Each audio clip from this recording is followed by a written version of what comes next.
Hey guys, welcome back to another episode of Straight Talk. Today we have a special guest here. Matt Young is with us. Matt, welcome to the show. The reason why we're doing this show is, as you know, that from time to time we take on our clients to the show to give you an idea about, what was their process like and what would be, some of the experiences that they had and what you can learn from them, basically. Matt, thank you very much for doing this. A pleasure to be here. First of all, can my audience get to know you a little bit?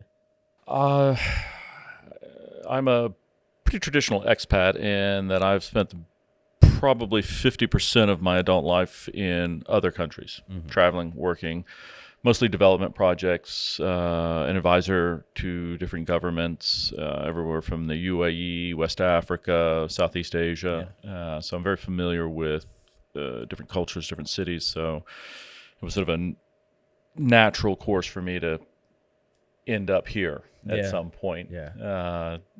I spent a lot of time in the United States. The last few years has been in Texas and did some development there. Small real estate development company. So always been into property. Yeah. What's interesting for me, Matt, is that you traveled all of these countries and you're a global citizen at the end of the day. Why Turkey? Turkey, it hits a lot of different buttons. One, it's a melting pot. You have essentially every culture from the globe is represented here in some way. Turkey's geographic location makes it a crossroads to the rest of the world. For somebody like me who travels extensively, the airport is a direct flight to pretty much every country that I wish to visit. Yeah. And so logistically, it just makes good sense. Aside from, the logistics, the strategic location of the country, culture. Well, where you're coming from, United States of America, it's the Western culture. But when you come to Turkey, you will find the Western culture and the remarks of the Eastern culture as well. And as you said, it's a melting pot. When you were coming to Turkey for the first time, did you have any concerns as, you would fit in, or would you have any problems fitting in? I think there's two answers to that. As an individual, if I'm talking about myself, I would say no, because having worked in Saudi Arabia, which is a far stricter culture, and the UAE, which is more similar as far as a tolerant Islamic state, it's not foreign to me, but I can have a lot of empathy for my Western brothers, people coming from the United States, for instance. I could see them having concerns about it, but I think once people come, they realize how much more tolerant, ironically, you will find the Turkish culture, because I think Turkey's a much older culture than the United States. Correct. And what I find surprising or enlightening is that they've had a millennia to welcome other cultures and to adapt. And that's what I think most people will find surprising, is when you come to a city like Istanbul, you will be amazed at how well they embrace different cultures, faiths, ideologies. I think it's a rare city in that. There's only a handful of cities in the world that I see it on the level that I do here. Agree with you. And you also said something interesting. You said you see your fellow Americans having some concerns about Turkey. What are some of the concerns that they have about Turkey? When I say concern, I really think they're unfounded. I think it comes from not knowing. The cliches. Oh, it's a predominantly Muslim state, so it's going to be this way. And I think that's the problem. I don't think any of them really founded, so that it's hard for me to address them on this is this way instead of that. I think it's more of just not having the exposure. Yes. For all the freedom of the internet and knowledge in the United States, people don't really use it as well as they can to discover how similar you can have a Western lifestyle here. Absolutely. Yeah, Oh, well, my lifestyle is pretty Western. Yeah. And when you look at my family's lifestyle, Yeah. it's pretty conservative. Yeah. Yeah. So it's just like you said. I mean, we will probably keep coming back to this point. Yeah. Melting pot. Yeah. Right. Yeah, definitely. But also, the culture is one thing. Living in this country is another thing. And as you talked about, the strategic location being close to all of these countries. But you came to Turkey not just to live, but to invest. Absolutely. Put your money in here. Absolutely. So when you look at Turkey, the future of this country, why you have decided to bring your money here and invest in real estate, particularly? Well, it's twofold. Looking at what's going on in the last 2 years, I mean, obviously we can't talk about this without talking about the pandemic and what that's done to what I would call the A-list countries, the first worlds, the Australia's, United States, Canada, Western Europe. These countries, because they have so much control over the world monetary system, specifically with the U.S. dollar, inflation is inevitable with them. Yes. And so it just makes good financial sense to look at countries like the Turkish Lira. I think it's at about a 12-year low to the dollar. And it's just basic arithmetic for me. If the Turkish Lira is at a 12-year low, I like Turkey.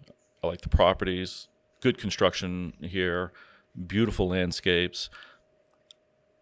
If I invest U.S. currency into Turkey now at a 12-year low, knowing that the United States is going to be hit with intense inflation over the next few years, the Turkish market could stay stagnant and I'm still going to come out ahead based on that investment.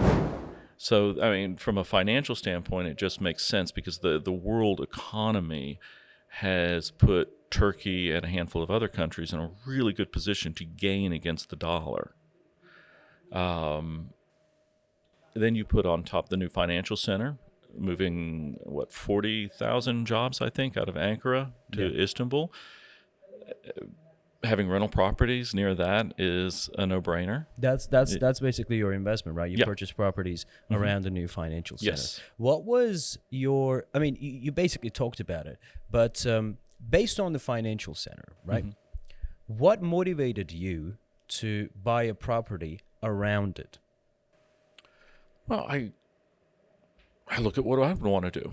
You know, if I'm a young professional, I want to be near work. I want a nice building. The new developments around there are first class. I mean, they're world class. You're not going to see anything better in the United States or the UAE, or certainly not in Western Europe. And at the square meter price, and looking what you can get for a rental, you know, I look at 40,000 jobs coming to that area. I don't see enough new construction to handle that influx. Like I said, for me, these things just seem obvious, and I probably don't explain them as clearly for some people who don't understand, you know, the economics of being a landlord. But when you have a massive migration of sort of mid-level or middle-class professionals moving into an area, I mean, just the numbers are going to be, you know, conservatively, I'm looking at 15, 20% increases annually. Yeah, You know, correct. Where else are you going to put your money? Well, I mean, and get that with a solid capital asset? yeah. And that is a situation today and right now when this financial center is still under construction. Think about it once it is finished, and think about it 5-10 years from now if the government really implements what they say they're going to do, which is what they're saying is basically we are going to create new financial instruments. We are going to bring a new outlook to finance and how it's being handled in Turkey. Within that, you're looking at the blockchain system, the cryptocurrencies, the Islamic banking, and different types of financial instruments. Not only to help the country, but it's going to help the future of the country. Right now, basically dealing with this inflation and the exchange rate problem. Whenever there's a problem with the United States over there, we see Turkish lira going down. It's just everybody's losing money on paper right now. But one of the arguments behind the Istanbul Financial Center was that we just don't want to tackle the world's problems right now head on as Turkey, because we're not equipped for that. What we want to do is that we want to create a center and bring out new systems to be prepared for the next 5 years, 10 years, so we don't get affected by this type of, exchange rate and etc. And that really makes a lot of sense to me. And it makes a lot of sense to the economy of the country as well, because whatever you do, if you look at this country's history economically, the past 50, 60 years, yes, in the past 15, 20 years, there is a major change, and there have been many investments in terms of infrastructure, etc. But there hasn't been a very big fundamental change in terms of how Turkey is going to sort of race with these big boys in the world. And I see Financial Center, and with what they're planning to do over there is to help Turkey do that. Just, take this country from where it is now in the, middle levels of the rank of the list and bring it up there. That's basically the aim. And in my opinion, that's definitely a wise decision. I think you touched on something that's very important. They're setting the groundwork. Yeah. And I think it's really a perfect storm. It'd be nice to be able to point to one factor that is creating, well, my personal motivation and the motivation of tens of thousands of other people that are coming here. You have everything from, like, say, the blockchain development. You have an entirely new financial network that's being created. You have Brexit, which has had a lot of the financial Goliaths looking for new bases. London is, I think you're going to see a great migration of financial institutions out of London after leaving the European Union. It just doesn't make sense to do business then. There are too much regulation, and without the open border with Western Europe, places like Turkey. Where are these people going to go? Yeah, and and then you throw the pandemic on that. Remote working, people are not going to be worried about the geographical location so much. And then if they look at a place like Istanbul and say, right, why wouldn't we move there? Why not? Our overhead is going to be cut by 2/3 compared to London. Yeah. You've got tax incentives, and you've got a brand new, financial city center. Yeah. Certainly a lot more comfortable than navigating downtown London. So, and certainly better weather than London. Yeah. So, yeah, I like I said, the downsides. A lot of my colleagues have asked me, don't you think there's risk moving to a place like that?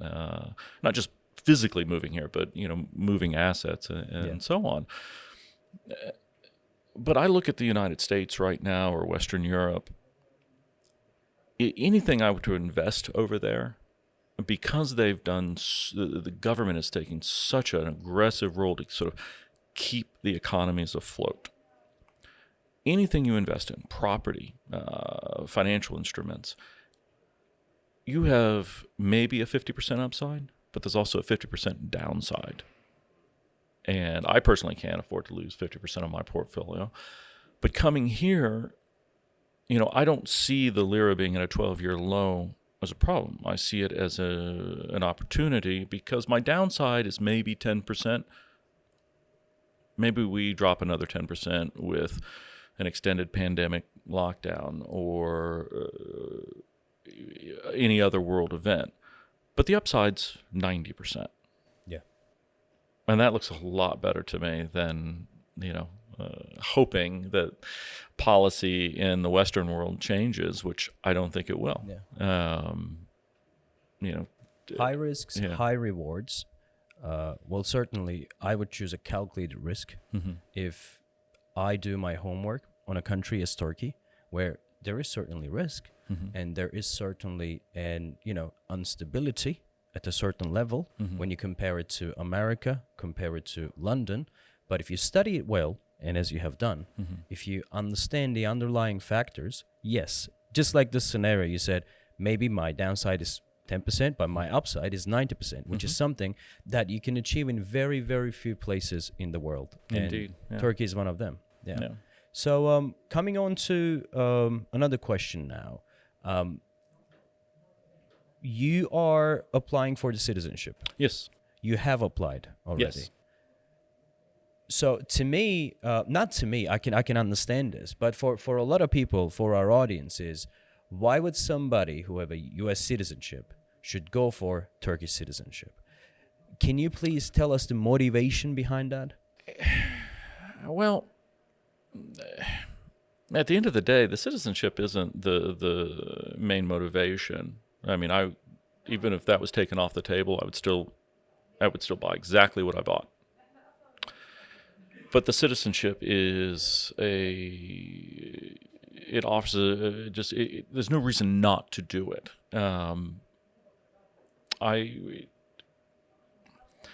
Having a back pocket passport, and as much as I enjoy being here, being able to come and go without the worry of a visa or overstaying, it just makes good sense. Yeah.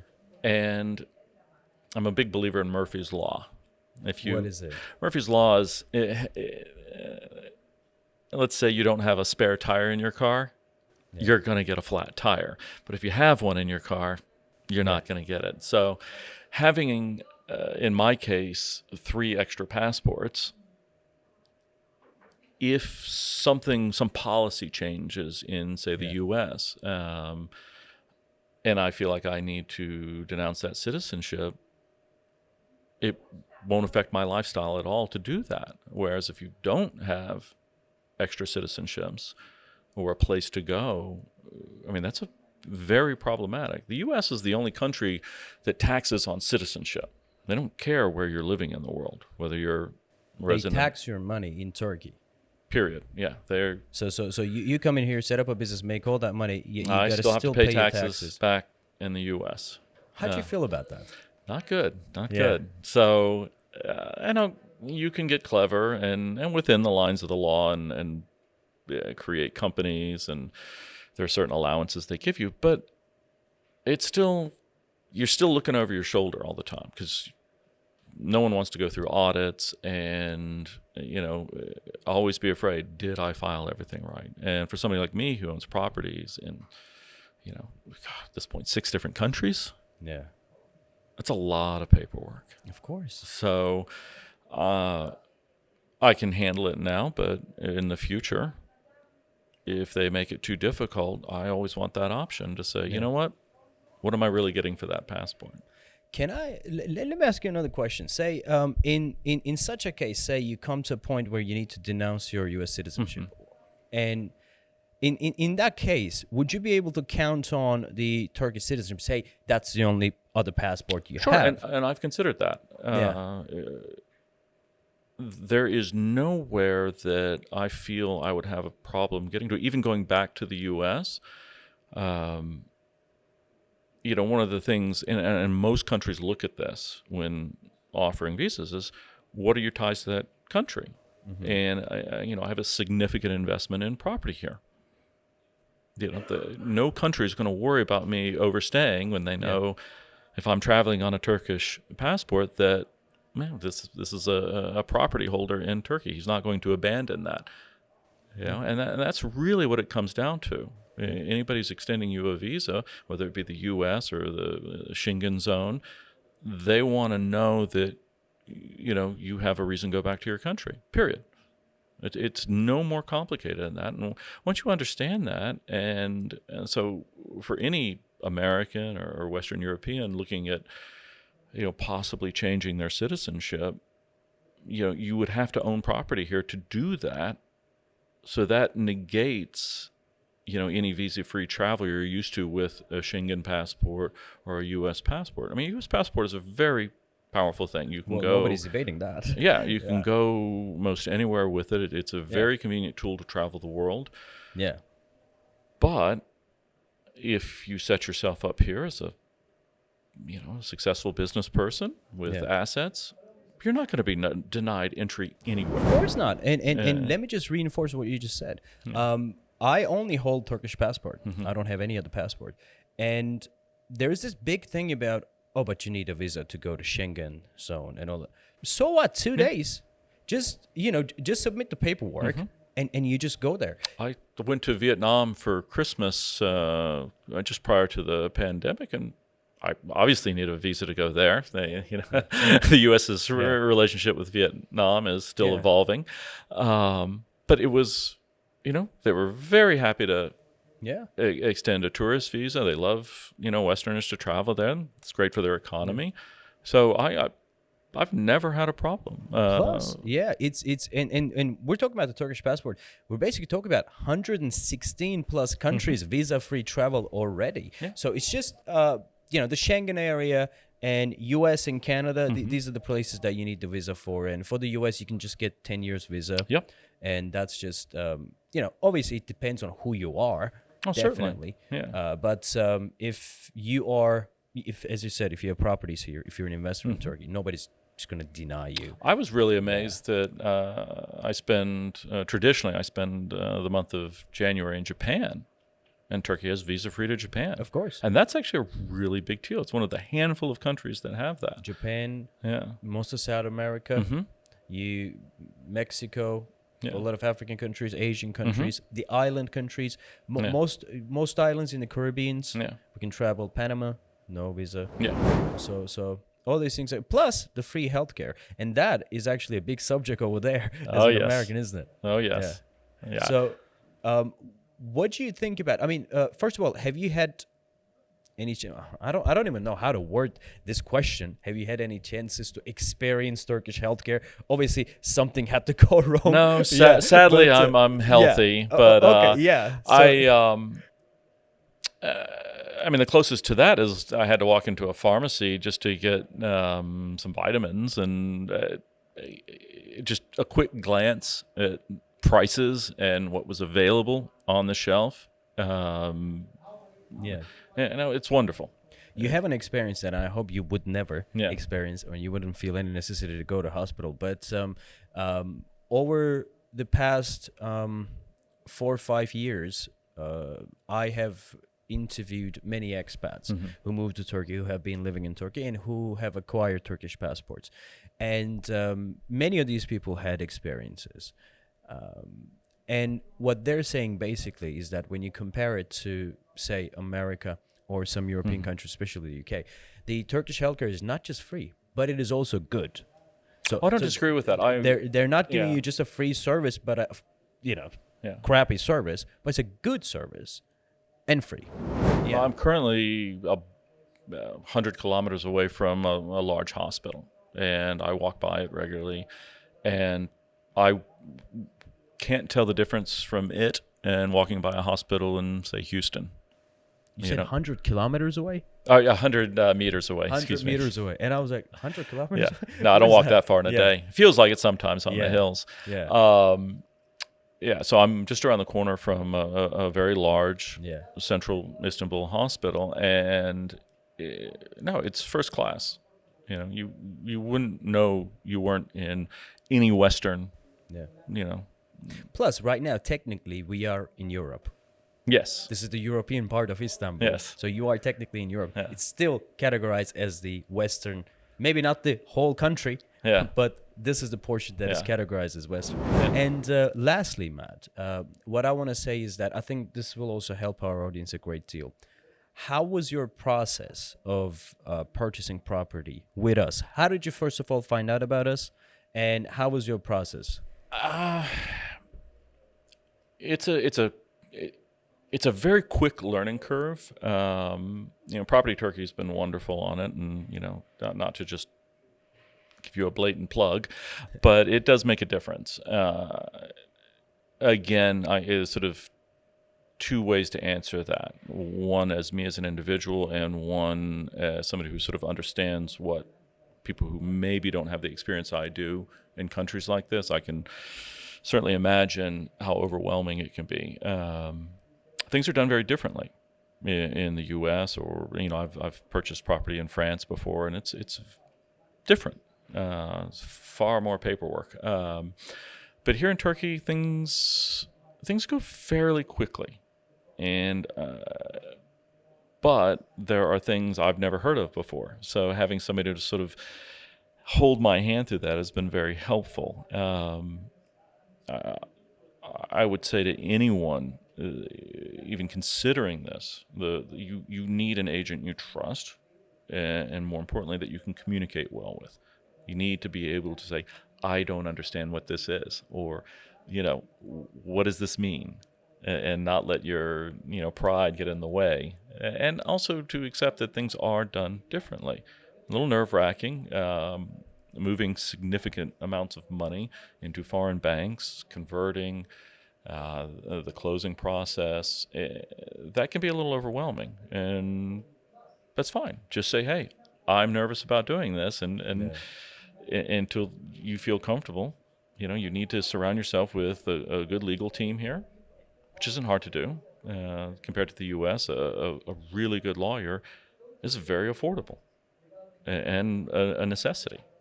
So find a good lawyer, which you guys were great in helping me find. So, it's really just having a good relationship with somebody that you can trust. And that's basically what where we base that's basically our whole philosophy. Because first of all, at the end of the day, if you have been operating in an industry for the past 20 years, and if you have helped thousands and thousands of clients, you basically understand what these people want. Yeah. And even before you come to us, all the questions that you have in your mind, we answered them. And we also have answers to the questions that you don't even think about right now, but you will start thinking about them when you face them. And again, the associate lawyers, the after sales team, the different departments, the established system that we have. I mean, it's all after so many years of seeing and learning with the clients, and learning from their specific needs, and just providing them whatever they need. I always like to throw a little criticism in where I can, but please go ahead. I honestly don't have one. Well, we're pretty open to that. I mean, No, and it has been that environment where, when I say I would offer a criticism, but there's no need, because the environment has been so fluid. Dealing with, Ferry, for instance, was my first point of contact, and he helped me narrow down where I needed to look. What was the right place? I would have never, I knew the financial center was coming, but it, in hindsight, it sounds silly. Why wouldn't have I known that? But it never occurred to me, well, let's look at a property right next door to that. So he helped me sort of put together my business acumen with my, desire of, a quality of life and things like that. And we came up with a workable formula. I have a property on the European side, which fits sort of my personal needs, and now one on the Asia side near the new financial center, which is good economics. And so it's a nice balance. And like I said, it was an evolution. I didn't come into this knowing what I didn't know if I was going to buy one property. Yeah. Or multiple. When I went from one property in the beginning to possibly 5 properties, and at the end I ended up with 2 higher end properties than I originally thought I was going to get, but it just made sense. And I think that's important. I don't think anybody should come into a market like this with some preconceived plan. The best thing that's going to work out for anyone is to work with you guys, look at all the options, and create a package that's going to work for you. And it worked out well for me. Matt, thank you very much for joining. Pleasure, Alaattin. It's been really great talking to you, and I hope my audience have learned a lot from your experiences and your wise comments about the Finance Center and why you came in here. Thank you very much for coming. And guys, thanks a lot for watching. And if you have any questions or any comments, please comment them down below. And with this WhatsApp number, you can always reach us. Take good care and see you in the next one. Cheers.